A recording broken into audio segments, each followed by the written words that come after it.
ഒരു കാലത്ത് തെളിഞ്ഞ സൂര്യനിൽ മിനുങ്ങുന്ന ഒരു ചെറുപാടശ്ശേരിയിൽ അമ്മ താറാവിന്റെ മുട്ടകൾ വിരിയാൻ തുടങ്ങി. മുട്ട പൊട്ടിപ്പുറത്തേക്ക് 6 മഞ്ഞ നിറത്തിലുള്ള മൃദുവായ കുഞ്ഞുങ്ങൾ പുറത്തുവന്നു. പക്ഷേ അവസാന മുട്ട മറ്റെല്ലാവതിനും വലുതായിരുന്നു.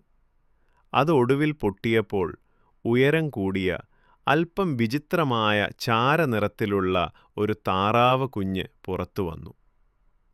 അവൻ മറ്റുള്ളവരെപ്പോലൊന്നും കാണുന്നില്ലായിരുന്നു. മറ്റു താറാവ് കുഞ്ഞുങ്ങൾ ചിരിക്കുകയായിരുന്നു. "നീ വളരെ വലുതും വിചിത്രവുമാണ്," പാടശ്ശേരിയിലെ മറ്റു മൃഗങ്ങളും വിരൽ ചൂണ്ടി പറഞ്ഞു പോന്നു. ദുഃഖത്തിലും ഏകാന്തതയിലും മുങ്ങി കുഞ്ഞു വിഷമിച്ചു. ദിവസങ്ങൾ ആഴ്ചകളായി മാറി.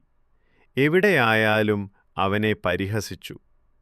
കുളത്തിനരികിലെ പുല്ലിനിടയിൽ ഒളിച്ച് സഹോദരങ്ങളെയും സഹോദരിമാരെയും പോലെ സുന്ദരനാകുവാൻ ആഗ്രഹിച്ചു.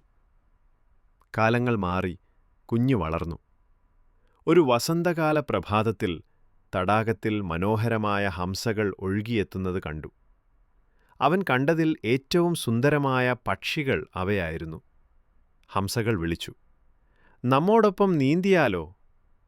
ആശ്ചര്യത്തോടെ കുഞ്ഞ് വെള്ളത്തിലേക്ക് കയറി. അവൻ തൻ്റെ പ്രതിബിംബം കണ്ടു. അവൻ ഇനി കുരുവിത്താറാവ് കുഞ്ഞല്ല. അവൻ ഒരുപാട് സുന്ദരമായ ഒരു ഹംസയായി മാറിയിരുന്നു. അവൻ്റെ ഹൃദയം സന്തോഷത്തോടെ നിറഞ്ഞു. അന്നുമുതൽ അവൻ അഭിമാനത്തോടെ നീന്തി മനസ്സിലാക്കി, യഥാർത്ഥ സൗന്ദര്യം വളരാൻ സമയം വേണ്ടതാണ്. പാഠം: വെളുപ്പിൽ നോക്കി ഒരാളെ വിലയിരുത്തരുത്. കാരണം പുറത്തു കാണുന്നത് പലപ്പോഴും ഉള്ളിലെ സത്യത്തെ പറയുകയില്ല.